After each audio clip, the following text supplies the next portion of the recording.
Isa sa mga pinakamahalagang gawin ng tao bilang tugon sa pag-ibig ng Diyos is to develop oneself.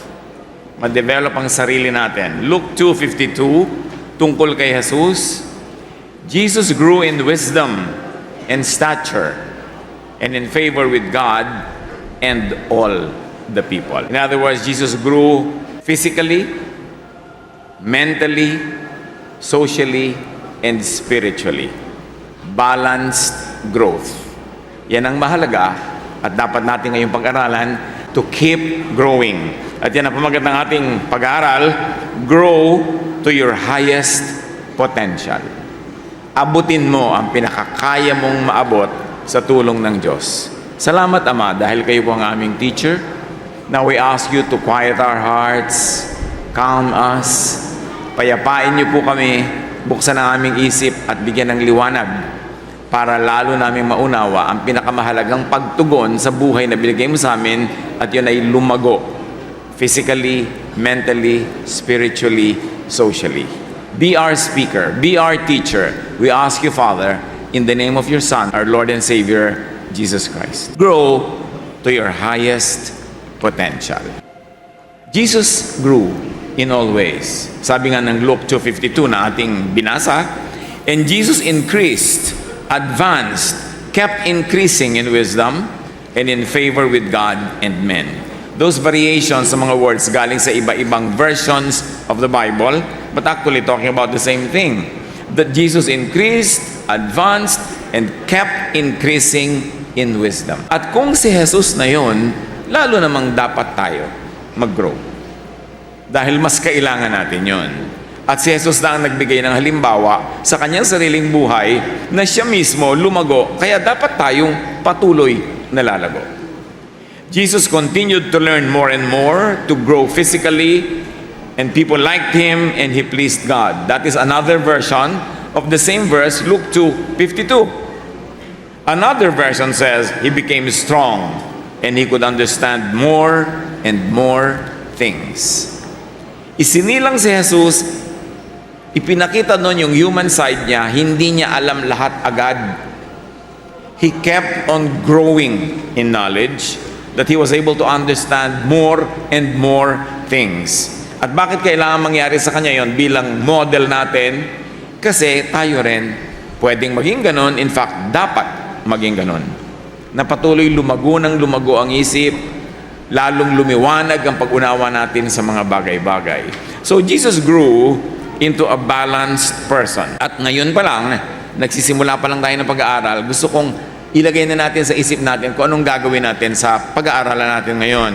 Na ang ending nito dapat ay sundan, tularan, gayahin ang halimbawa ni Jesus. Iisa-isahin natin ang nangyaring growth sa Kanya at agad-agad isipin nyo, paano ko mag-grow in that way? Paano ko matutularan o masusundan si Jesus? For instance, Jesus developed physically. Hindi naman siya pagkasilang, full-grown man na. Dumaan siya sa infancy, childhood, dumaan siya sa pagiging youth, and then pagiging young man, and then pagiging adult. He was physically able to do earthly and heavenly work because he was physically healthy. So mga kabataan at lahat ng kahit hindi na masyadong bata, pero patuloy pa rin tayong mabubuhay, develop physically. Isipin mo dapat, so you could minimize pain, maximize pleasure, and do the most good in life, kailangan mo ng healthy body. Hindi lahat tayo magkakatulad ng level of health. Hindi tayo magkakatulad ng health situation, pero pare-pareho tayo na pwede mag-develop kung saan tayo naroon ngayon. Magkakaiba ng strength, magkakaiba ng less strength ang ating mga katawan, pero pare-pareho natin dapat yan i-develop. Part yan ng true spirituality. 1 Corinthians 6:19-20, your body is the temple of the Holy Spirit who lives in you. So you must honor God with your body. And may I add, you must honor God in your body and what you do with your body. Kaya kailangan ng tao nag-o-observe siya ng enough sleep. Science tells us na maraming napapalang mabuti ang katawan kung maagang natutulog. Sleep is very important. Isalin nyo yan sa important activities nyo, sleep. Hindi yun pagsasayang ng panahon. Kasi pag natutulog ang tao, nakaka-recover ang katawan niya, yung health niya, yung mind, yung kanyang thought, at mas nagiging handa siya to be active the following day. 1 Timothy 4:8, physical training is good. So whatever training you need, do it. Yung iba nag-gym, yung iba nag-take a walk, yung iba naggagawa ng simple calisthenics. Whatever training it is, the body must move. And it is always helpful for the body to keep moving in correct ways. Isali nyo yan sa mga activities nyo, yung physical training. Keep a healthful lifestyle, especially diet. Dapat mas discerning ang tao ngayon kung anong kakainin, anong hindi kakainin. Proverbs 15:17, better to have a dish of vegetables where there is love than juicy steaks where there is hate. Hindi masama yung steak, pero ang sinasabi, kesa kumain ka ng maraming maluluho o mga mahal, mabuti na yung simple kung yung simple ang magbibigay sa iyo ng kapayapaan. Pagka naghahanap ka ng sobrang mahal o magastos, tapos napapaaway ka, nagiging selfish ka, nagiging unkind to others, better settle for simple foods. At yung food na yan, hindi lang dyan limited yung ibig sabihin ng Proverbs 15:17. Lahat o anumang bagay. Gusto mong mag-celebrate ng birthday, ng party, mabuti ng simple, pero hindi naman kayo nagkakautang-utang, hindi kayo napapalagay sa gulo, o hindi na-stress kayo at ang inyong mga magulang, better go for what is simple, pero peaceful ang mind mo. Kasi pag peaceful ang mind, peaceful ang katawan, it is good for the health. Good for your physical health, mental health, and emotional health. Lalong-lalo na sa ating spiritual health. So, be emotionally happy. Happiness is a primary duty of life. Pag happy ka, mas mataas ang immune system mo, mas malakas ang katawan mo panlaban sa mga sakit. Kaya may mga scientific studies, nakita nila yung mga pasyenteng malulungkot, matagal gumaling, pero mas masaya, mas nagre-respond sa medication, sa therapy, mas mabilis lumakas. May mga nagtatanong sa akin, Tito, sa dami po ng mga nanliligaw sa akin o nililigawan ko, kanino kaya ang pinakamaganda makipag-spend the rest of my life? Siyempre, iba-iba ng mga katangian yan, iba-iba ng mga assets. And I always tell them, go with that person who makes you emotionally happy. At the end of the day, sabi nga nila, di gabi na. But really, at the end of the day, ang mahalaga, happy ka. Huwag kang magpunta sa kaganda-ganda tapos hindi ka naman masaya. O kaya, mapera pero hindi ka naman masaya. Basta kung saan ka masaya. Kasi yung kaligayahan mo ang nagbibigay sa'yo ng basic good health. 1 Timothy 5:23, don't drink only water. You ought to drink a little wine for the sake of your stomach because you are sick so often. Alam nyo, marami sa mga religious conservative, minamasama nila agad pag may konting wine. Pero sa Bible mismo sinabi, dahil laging sira ang tiyan mo, uminom ko ng konting alcohol kasi makakabuti yan sa pag-disinfect ng digestive system mo. In other words, hindi laging masama yung mga ganyang bagay, basta nasa tamang context, tamang panahon, at tamang amount. So, do not needlessly fast. Kabaligtaran, ano? Kasi ang katuroan ni Jesus, ganun baligtad. Si Jesus mismo, tinuligsa siya. Sabi, bakit hindi kayo lagi nagfa-fast? Kasi si Jesus kahit kailan hindi nag-lead ng fast. In fact, lagi siyang kasama sa mga handaan, mga kainan, kasiyahan.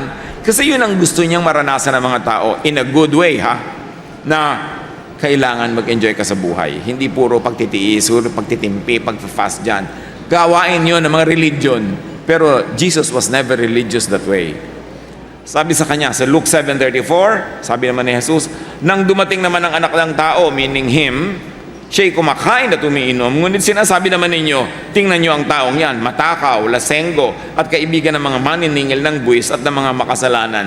And that is Jesus. Maaga pa, ihiwalay nyo yung teachings ng religion at yung teachings ni Jesus kasi hindi laging magkamukha yun. Hindi laging pareho. Ang ipipili sa'yo ng religion, magtiis, magtiyaga, mag-fast, maggutom, magpuyat, maglingkod, maghirap, magbigay. Hindi yon ang teaching ni Jesus. Bagamat, yes, nagtuturo si Jesus na magbigay ka, na tumulong ka, magtrabaho ka, pero hindi yung para kang alipin, na parang wala ka ng karapatan mag-enjoy at masamang mag-enjoy. Ganon ang itinuturo ng conservative religion na kabaligtaran at binaligtad ni Jesus. Dahil gusto ni Jesus lumaya ang mga tao sa sobrang pagpapahirap ng religion. Remember this, ang pag-criticize sa religion doesn't mean pag-criticize sa Diyos. Kasi hindi lahat ng itinuturo ng religion, lalo ng conservative religion, yun talaga ang turo ni Jesus.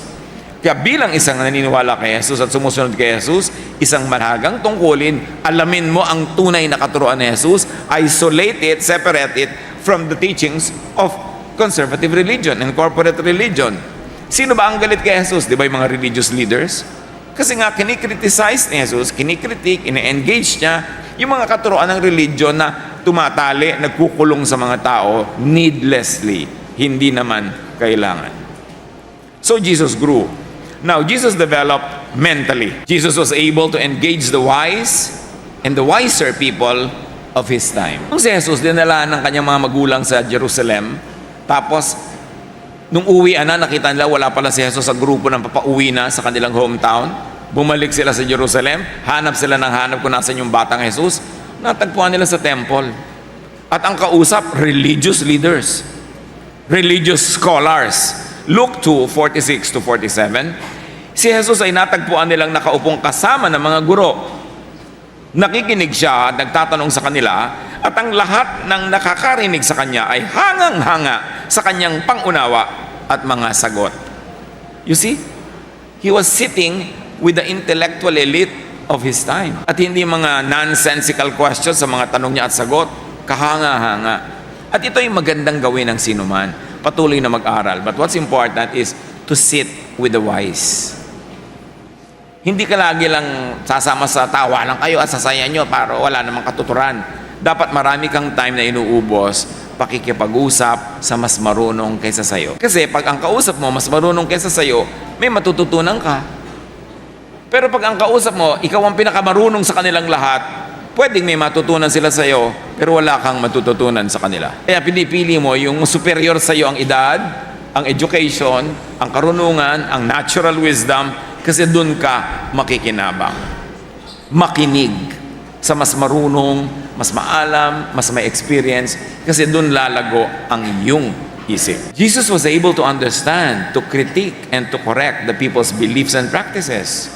He was able to challenge the misguided religiosity of his time. Hindi madali ngayon na sumalungat sa conservative religion, sa naghahari at namamayagpag na religion, sa makapangyarihang religion, lalo nung panahon ni Jesus 2,000 years ago. Hindi madaling sumalungat, pero yun ang ginawa niya. Pinansin niya ang mga pagkakamali ng religion, pinunan niya at kinriticize niya dahil gusto niya ang mga tao lumaya mula sa mga pahirap ng religion na hindi naman Diyos ang may gusto, yung religious leaders lamang. Matthew 5:20, sabi niya sa mga religious leaders of his time, sinasabi ko sa inyo, kung ang pagsunod ninyo sa kalooban ng Diyos ay tulad lamang ng pagsunod ng mga tagapagturo ng kautusan at ng mga Pariseo, hindi kayo makakapasok sa kaharian ng langit. Sabi ni Jesus, kung ang tutularan nyo lang sa pagsunod sa Diyos, ang pagsunod ng mga religious leaders nyo, pare-pareho lang kayong mabubulid, pare-pareho lang kayong maliligaw, hindi nyo matatagpuan ang tunay na paghahari ng Diyos sa inyong puso at isip, kasi kulang ang turo nila. Puro religiosity, puro ritual, puro sacrifice, pero walang pagkain ng isip at ng kaluluwa. Sabi niya, huwag ninyo silang tutularan. The teaching of Jesus was counterculture. Actually, kontra sa kultura, sa agos ng kanyang panahon. Kaya nga siya pinatay ng mga religious leaders. Pero can you imagine that? Ganon siya naglakas loob magturo, ganon siya katalino para magturo, at ang dahilan nun para palayain ng mga tao mula sa mga mapagpahirap na turo ng relihiyon. Kaya ngayon, kung tayo ay nagsasabing naniniwala kay Jesus, sumusunod kay Jesus, dapat nating maunawa yung pag-criticize niya sa religion, at ganoon din ang gawin natin sa religion sa paligid natin para hindi na tayo maalipin tulad ng pag-aalipin ng mga tao noon. Jesus came to set free, to save from the law, to save from judgment, to save from guilt, to save from all the fear that religion instills in people. Counterculture yan. At ang counterculture, lalo't matalinong counterculture, panghenyo yan. Yung mga hindi masyadong matalino, aayon na lang yan, susunod para walang gulo. O susunod-sunod na lang kasi ayaw naman nila mag-isip. Kung ano na lang ang sabihin sa kanila, yun na lang. Pero ang tunay na pagsalungat, hindi lang pangungontrang walang sense, kundi dahil nakabase sa katalinuhan, sa pag-iisip at sa revelation ng Diyos, panghenyo yan. At magandang gawin natin yan to critique. Tanungin mo ang sarili mo, bakit namin ginagawa ang ginagawa namin? Talaga bang mabuti ito sa amin? O nakasanayan lang namin, kaya gawa kami ng gawa para kami mga robot, kahit walang akong nakikitang dahilan para gawin ang mga bagay na ito. Mark 7:8, binabaliwala ninyo ang utos ng Diyos at ang sinusunod nyo yung mga tradisyon ng tao. Can you imagine? Jesus was able to isolate yung true teachings of God from the teachings of religion and the teachings of religious leaders. Sabi niya, binabaliwala niya naman ang utos ng Diyos eh. Ang sinusunod na lang, utos ng tao. So, liwanagin ninyo kung ang sinusunod nyo ba ay talagang utos ng Diyos o utos lang ng tao. Kasi sayang naman ang effort, sayang ang panahon, sayang ang lakas kung hindi naman pala talaga galing sa Diyos yung utos. Dapat i-critique. Dapat suriin, salain ang religious beliefs. Huwag lulunin ng buong buo na walang tanong-tanong. Dapat yan pag-aralan. Kasi ang nakataya, yung growth mo, yung ikabubuti mo, ikasasaya mo. Luke 11:42, kinakaligtaan ninyo ang katarungan at ang pag-ibig ng Diyos. Hindi dapat kaligtaan ang mas mahalagang bagay. Nagiging busy ang mga tao sa kanilang religion to the point na nagiging unkind, nagiging cruel, nagiging judgmental, self-righteous. Sabi, hindi ganyan ang dapat maging bunga ng relihiyon sa buhay ng tao.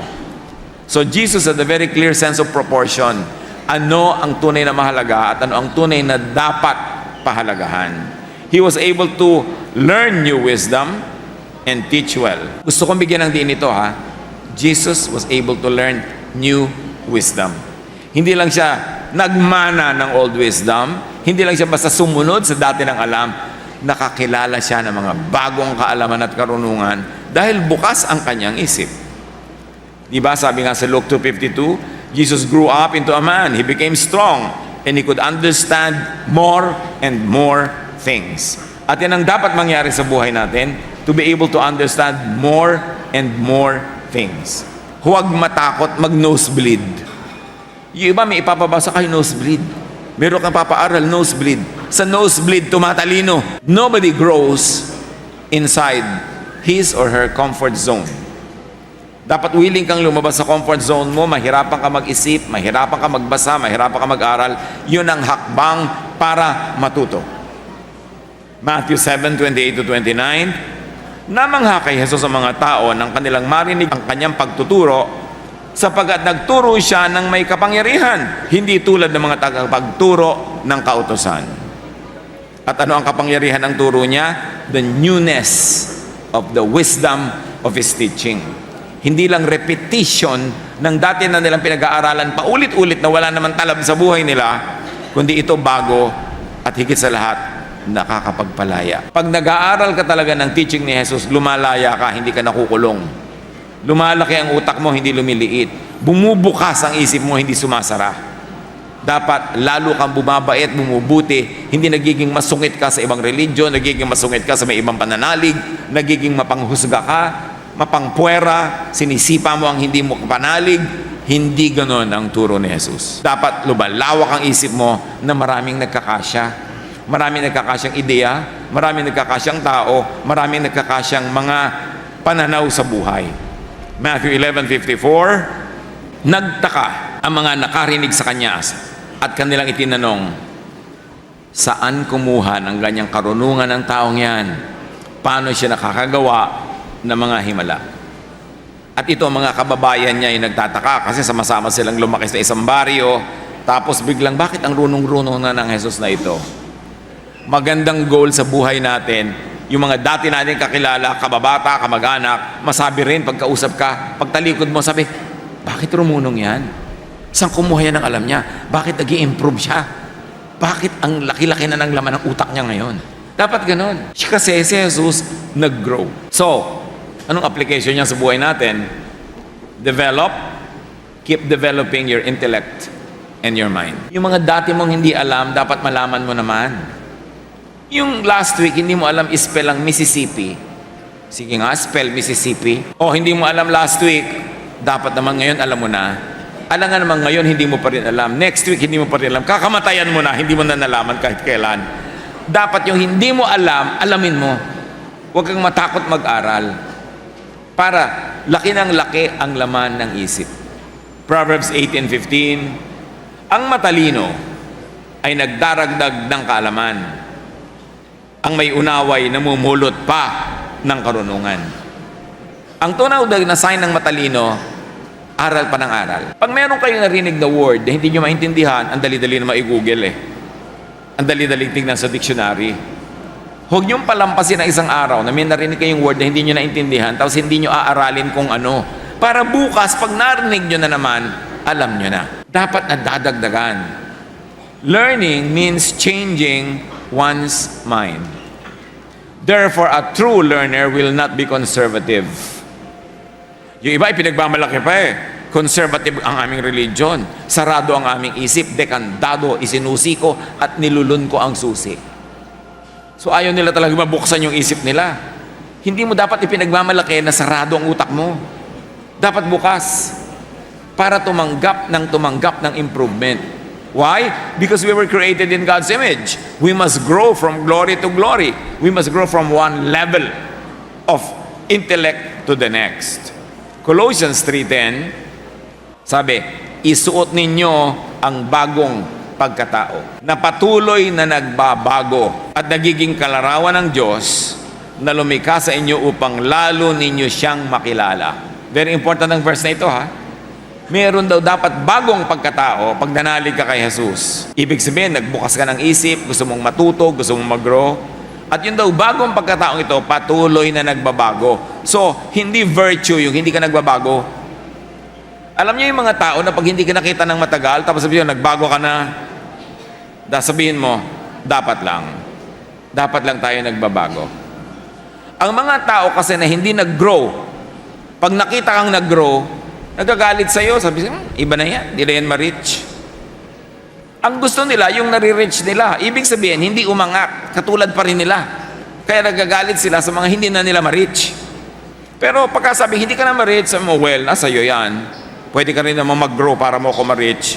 Pero sa lagay, para mo ako laging ma-reach, hindi na ako mag-grow, ganun. Hindi ka pintasan yung nagbabago. Dapat nga nagbabago. But for the better, of course, ang pagbabago. Yung dumadami ang iyong alam, tumatalino ka, at kung mapapa-asenso ang iyong buhay mo, ang iyong finances, ang iyong education, lalong mabuti. Kasi nilikha ka ng Diyos para patuloy na mag-develop. Hindi ka perfect nung ipinanganak, but you can work towards and get nearer and nearer to perfection while you are living on a daily basis. So, mas makikilala mo raw ang Diyos pag nagbabago ang iyong isip, pag lumalaki ang iyong isip. So, study. Mag-aral. Huwag kayong matakot mag-aral. At huwag kayong umiwas mag-aral. Kailangan aral ng aral. 2 Timothy 2:15, sikapin mong maging kalugod-lugod sa paningin ng Diyos, isang manggagawang tama ang paggamit ng salita ng katotohanan. Ibig sabihin, maraming manggagawang mali ang paggamit ng salita ng katotohanan. Paano mo malalamang tama o mali? Tama ang paggamit ng salita ng Diyos kung ang ending nakakapagpalaya, nakakapagbigay ng kapayapaan, katahimikan, kagalakan. Yan, tama. Pero ang pag nagiging ending, ang naituturo sa iyo needless guilt, fear, judgment of others, self-righteousness, maling paggamit yan ng salita ng katotohanan. So keep studying, keep learning new knowledge, new understanding, new interpretations, and applications. Proverbs 1:5, lalong tatalino ang matalino at magiging dalubhasa ang kakaunti ang kaalaman. Bakit? Kasi mag-aaral siya na mag-aaral ng mag-aaral. Proverbs 9:9, give advice to a wise person and he will become even wiser. Teach a righteous person and he will learn more. Sign daw yan na matalino ang tao. Pag tinuturuan mo, mas tumatalino siya dahil tinatanggap niya. Keep studying and keep learning. Ano ang pinagkaiba ng napag-aaralan sa elementary or grades 1 to 12 ba? Ang equivalent niyan ngayon? Napag-aaralan sa high school, sa college, sa masteral degree, at sa doctoral. Ano pinagkaiba-iba niyan? Sa elementary or sa basic education or equivalent, we learn fundamental skills to read, write, and count. We learn fundamental knowledge and fundamental character. So lahat ng mga dapat ay alam ng lahat ng nilalang pinag-aaralan yan sa elementary and high school. Kasama na sa high school or equivalent education, we learn higher fundamental skills and knowledge. Tulad lang ng elementary, pero mas mataas lang ng konti. Pero pareho lang yan. Itinuturo sa yung magbasa, makabasa ng mga letra, makapagsulat, makapag-multiply, divide, add, yung mga ginagawa sa arithmetic, basic social studies, basic history, para alam mo ang nangyayari sa mundo. Pero actually, sa elementary and high school, or its equivalent now, pinag-aaralan mo lang ang alam naman dapat ng lahat. So, hindi yon katangian, nag-graduatean mo yon. Parang dapat lang, at hindi ka pa kakaiba. Can you imagine, ang laking kalugihan kung hindi ka gumraduate noon o nakapag-aral noon, tapos hindi ka rin nakinig sa mga taong hindi formal yung tinuturo sa'yo, hindi formal education, pero nonetheless, matututo ka. So, malaking kakulangan yon. Ang problema, sa kulang ang isip at kulang ang alam, hindi niya alam na kulang siya. So, akala niya, puno siya, at siya pa kuminsan yung mayabang. Kasi, yung kulang ang isip, hindi niya alam na kulang siya eh. Kailangan malayo ang marating ng isip mo para mo malingon, masabing, ay, ang konti pala ng alam ko nun. Kailangan dumami na yung alam mo para mo marating yung point na masabi mong konti lang pala yung alam mo nun. Pero kung nando ka lang sa konti, akala mo yun na ang lahat-lahat at puno ka na. Sa college, ano ba talaga ang pinag-aaralan sa college? Bakit gusto ng mga tao mag-college at gusto ng mga magulang mapagkolehiyo yung mga anak nila hanggat sa abot kaya? Yung college or university education, we get to know what all people already know and should know. In other words, para lang yung elementary, high school, nalalaman mo lang ang dapat alam mo. Can you imagine na napakalaking kakulangan na hindi mo malaman yung dapat mong alam? Halimbawa, hindi mo man lang alam kung ano-ano ang forms of government ng mga bansa, kung ano-ano ang mga languages of the world, ano ang history of the world. Dapat alam mo man lang yun. Pero yun, hanggang college.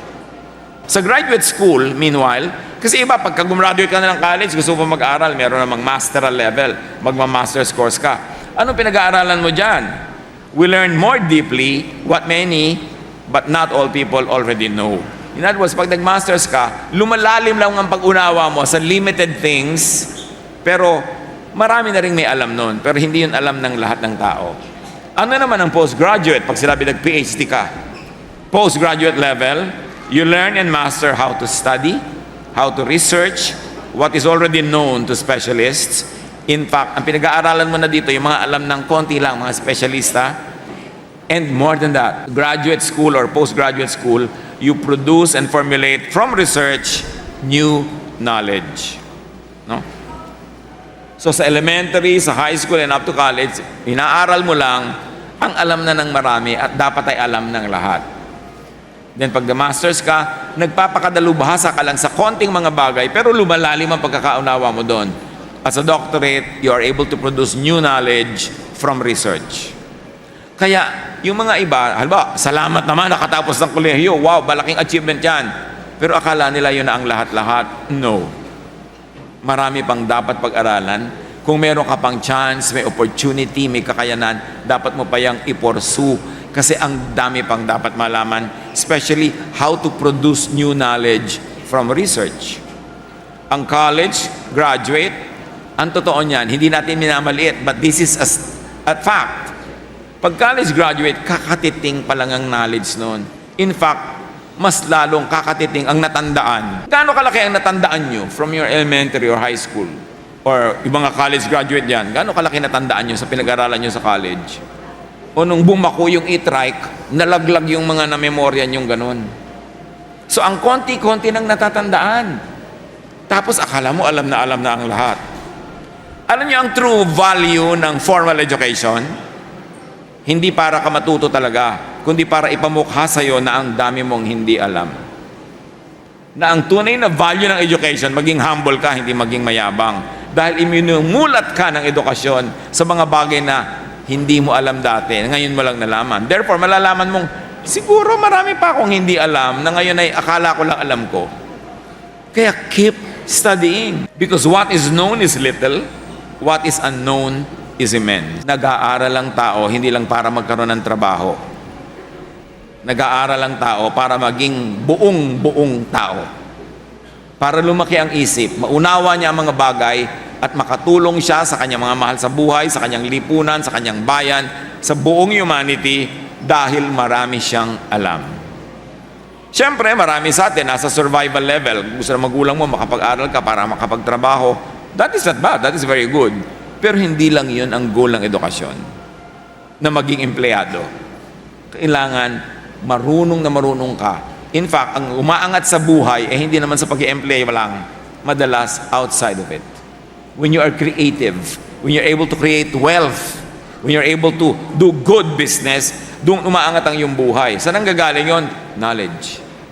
So mahalaga yung knowledge. Sit at the feet of and learn from the old and the wise.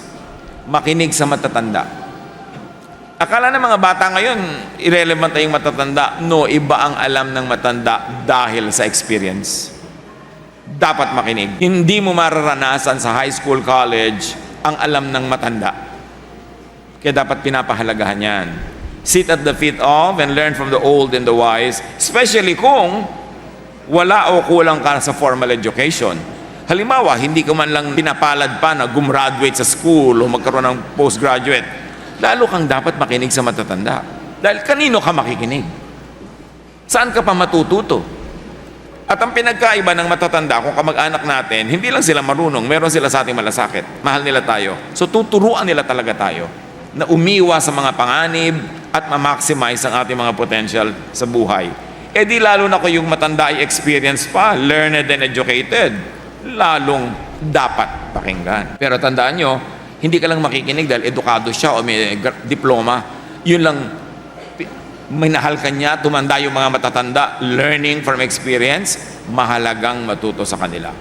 Proverbs 13:20, whoever walks with wise people will be wise, but whoever associates with fools will suffer. Reviewin nyo lahat ng mga kakilala nyo yung napahamak sa buhay. Usually, yung mga kasama nila ang nagpahamak sa kanila o nagpahamakan sila sa isa't isa.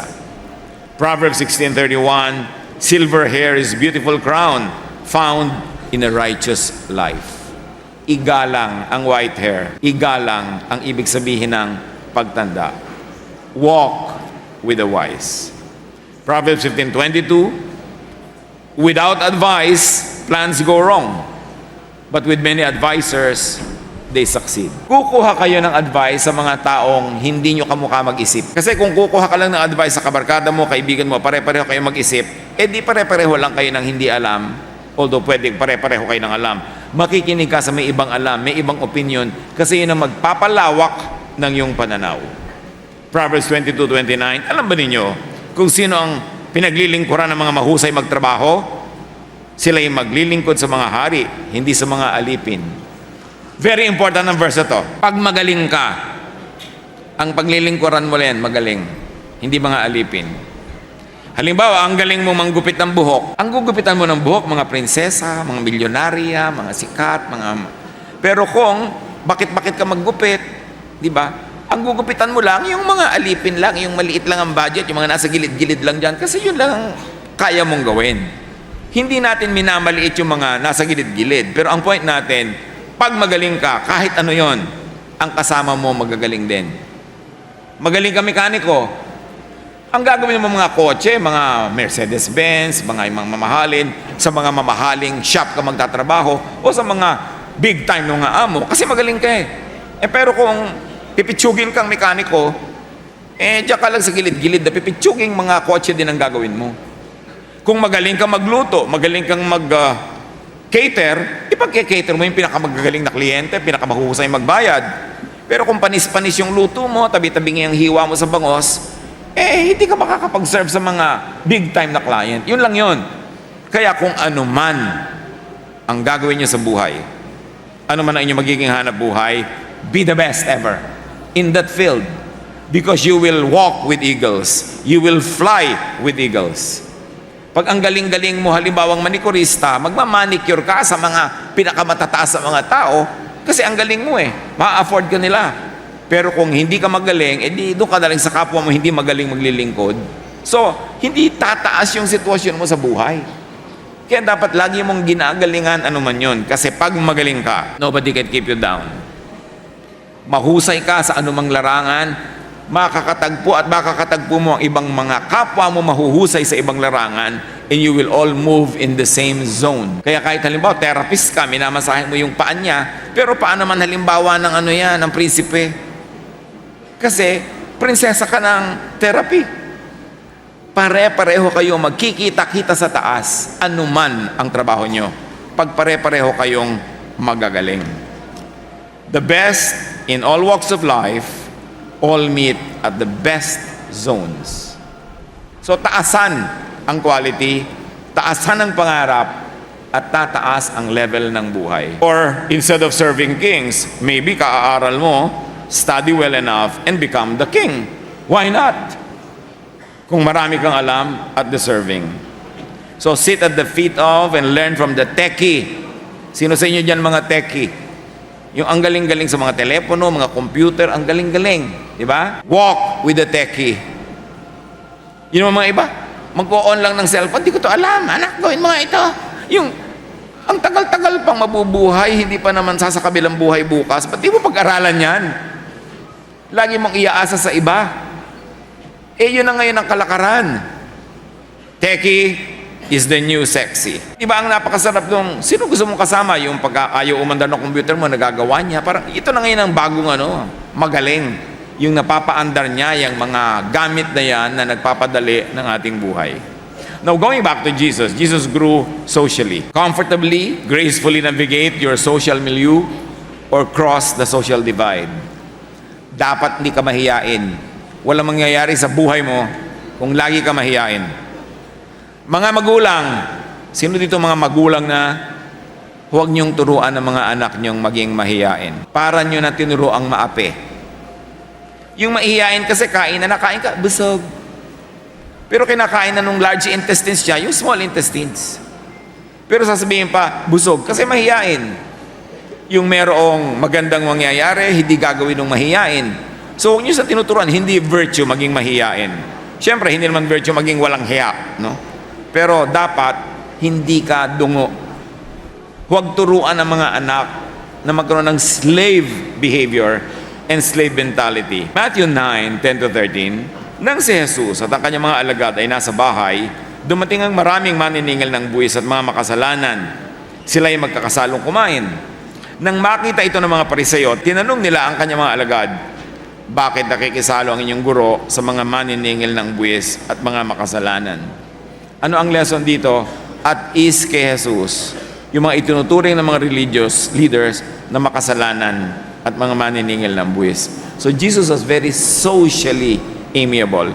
He was very socially friendly that even the outcasts in society fell at ease with Him. Yan din ang mas kasanayan natin na ma-at-ease tayo sa tao at ma-at-ease sila sa atin. So many wonderful opportunities will open to you when you are at ease with people and when they are at ease with you. So develop social skills and grace. Colossians 4:6, sikapin ninyong maging laging kaaya-aya at kapakipakinabang ang inyong pananalita sa kanila at matuto kayong sumagot ng tama sa lahat ng tao. Sa pagsasalita lang natin, doors of opportunities can open or close. Pagka nagsasalita ka, mahusay ang bitaw mo ng salita, polite, maganda, matalino, may sense, may mga makakarinig dyan na bibigyan ka ng opportunity ng umasenso sa buhay dahil natutuwa sa'yo. Pero pag binaligtad mo yan, na mga salita mo, hindi nakakatuwa, nakakainis, nakakagalit, pagsasarahan ka pa nila ng pinto, imbes pagbuksan. Kaya mahalaga matuto ang mga tao ng gracious speech. Yung magalang, polite, respectful, but firm, and most of all, intelligent. Learn and master etiquette or good manners. Yan ang kulang ngayon sa maraming tao. Kasi sa school ngayon, wala na nung araw na tinatawag na good manners and right conduct. Dati noon, merong tinuturo sa school na ganyan. How to sit properly, how to stand up, how to greet people, how to use the spoon and fork and the knife. Lahat yan tinuturo sa school noon eh. Ngayon parang hindi na. Kaya kulang na kulang sa maraming young people ngayon yung good manners. But for you to advance in society, you will need to have good manners. Because you need people to help you go ahead and move up. And people help only those that they like. So kailangan likable ka. para lapitan ka ng mga grasya at mga taong magbubukas sa ng mga pintuan of golden opportunities. Matthew 7:1, sabi ni Jesus, gawin ninyo sa inyong kapwa ang nais ninyong gawin nila sa inyo. Ito ang buod ng kautusan at ng mga isinulat ng mga propeta. At yan din ang buod ng social manners. Learn good manners. It is an important door to enter if you like to move up in life. Kailangan marunong tayo ng kagandahang asal. And of course, learn to work with people. Ephesians 4:2-3, kayo'y maging mapagpakumbaba, mahinahon, at matyaga. Mapagparaya kayo dahil sa inyong pagmamahal sa isa't isa. Nobody can fault you kung ganito ang inyong behavior.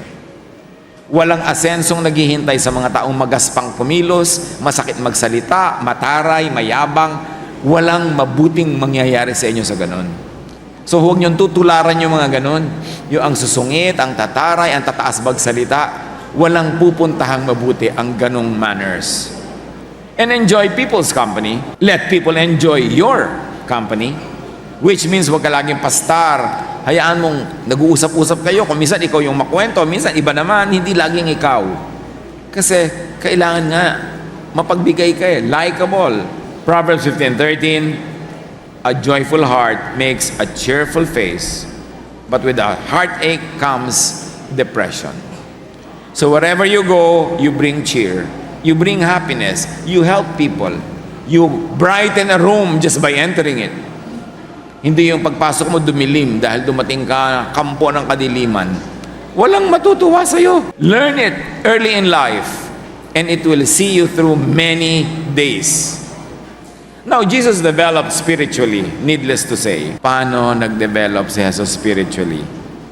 May isa siyang napakagandang ginagawa na dapat tularan natin. Ano yun?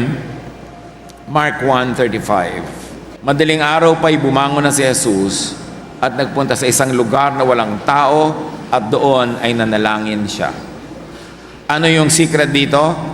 One-on-one time with God. It's good to have fellowship. It's good to attend Bible studies, to have events.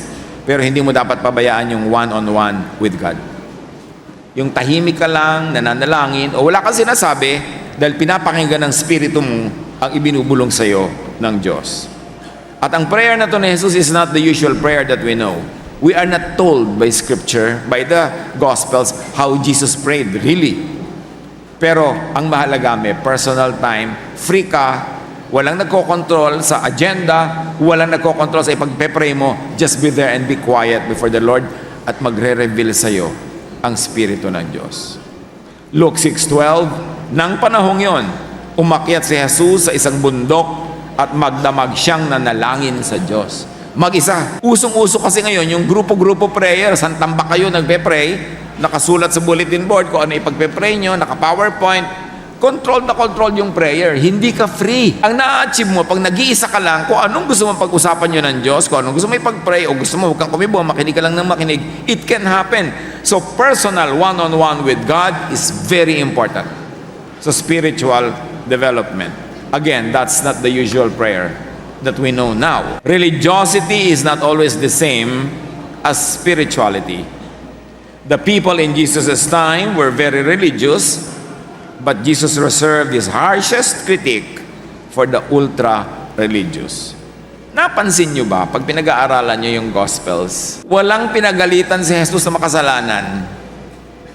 Ang lagi niyang pinapagalitan yung mga relihiyoso na self-righteous and judgmental. Learn from that. Na ayaw ni Jesus yung mga tao maging self-righteous and judgmental. Gusto niya, nagmamahalan, nag-uunawaan.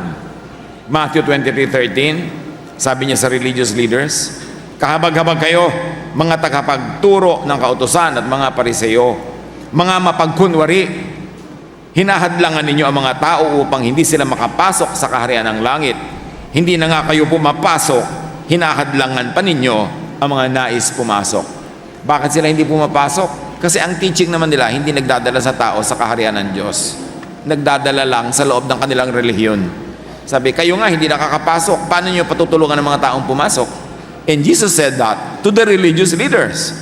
Matthew 23:23, kinakaligtaan naman ninyong isagawa ang mas mahalagang turo sa kautusan, ang katarungan, ang pagkahabag, at ang katapatan. Pero ang gagaling ninyo sa inyong mga religious teachings and rituals.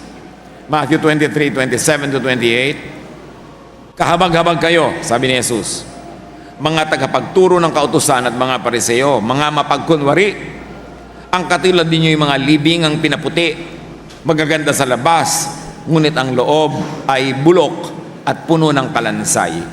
Ganyang-ganyan kayo. Sa paningin ng tao ay mabubuti, ngunit ang totoo ay punong-puno ng pagkukunwari at kasamaan. Can you imagine Jesus was saying that to the religious leaders of his time? Because he was not convinced that the religious teachings were the teachings that will bring peace and love and joy to people. He grew spiritually. And to grow into something, you have to grow out of something. Kayo ngayon, mga kapatid, gusto nyo mag-grow spiritually, you have to grow out of something. You cannot grow and at the same time remain where you are. To grow is to change. Kailangang palitan. Kaya sabi ng Romans 12:2, be changed by the renewing of your mind. Renew your mind about God. Renew your mind about Jesus. Renew your mind about what it means to believe in Jesus. And then you will grow. Grow in knowledge and understanding. Si Paul mismo, anong sabi niya sa 1 Corinthians 13:11? Nung ako'y bata pa, sa pananampalataya yun. Ako'y nagsasalita, nag-iisip at nangangatwirang tulad ng bata. Ngayong ako'y mayroon ng sapat na gulang, iniwan ko na ang mga asal ng bata. I-consider natin yan sa ating religious consciousness. Siyempre, dumadaan tayo sa religious life na bata pa tayo sa faith. Sabi ni Paul, nung araw, bata pa ako sa faith, nag-iisip ako bilang bata sa faith, nangangatwiran ako bilang bata sa faith, pero ngayon, nag-mature na ako, iniwan ko na ang mga childish things na yan. Ano ang mga matuturing ninyo na bahagi ng inyong spiritual childhood na dapat iwan na dahil nag-grow na kayo in spirituality? To grow, keep changing. You cannot grow into something without outgrowing something.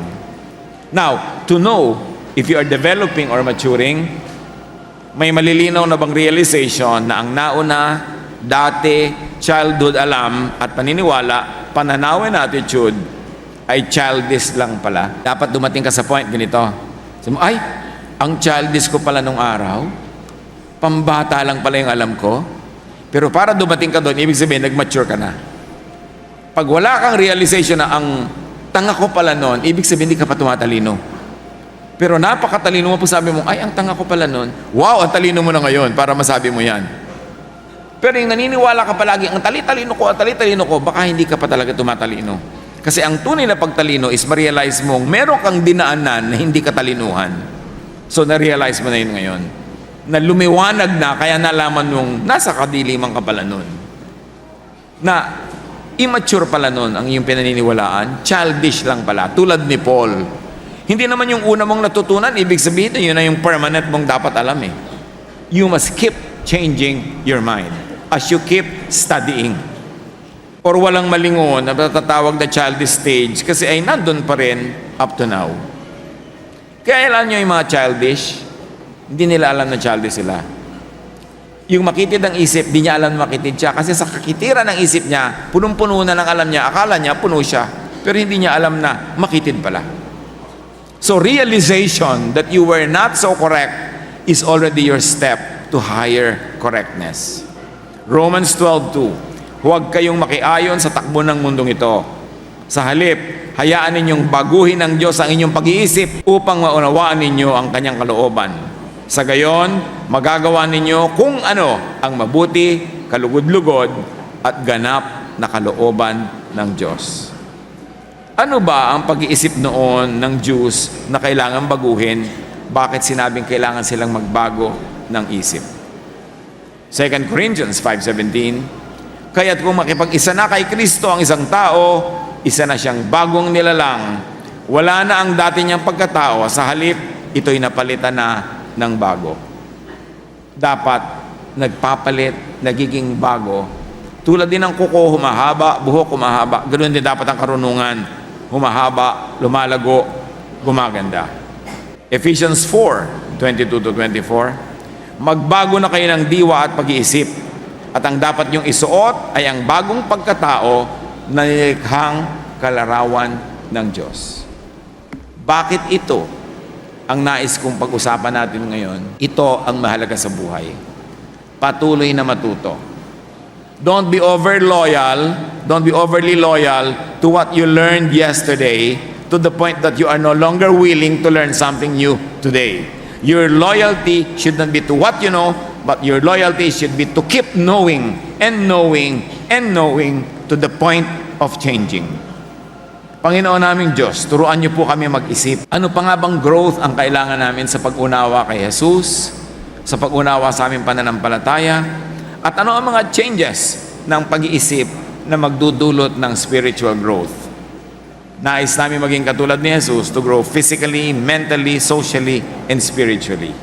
Teach us na maging matyaga, mapag-aral, observant, and most of all, teachable. Sandali tayong manalangin, personal, manahimik, at ilapit natin sa Diyos, ano ang pinaka-importanting pag-aralan natin ngayon para lumago tayo sa pananalig. Let's bow before the Lord, be silent for a while, and let the Spirit finish this message personally for you.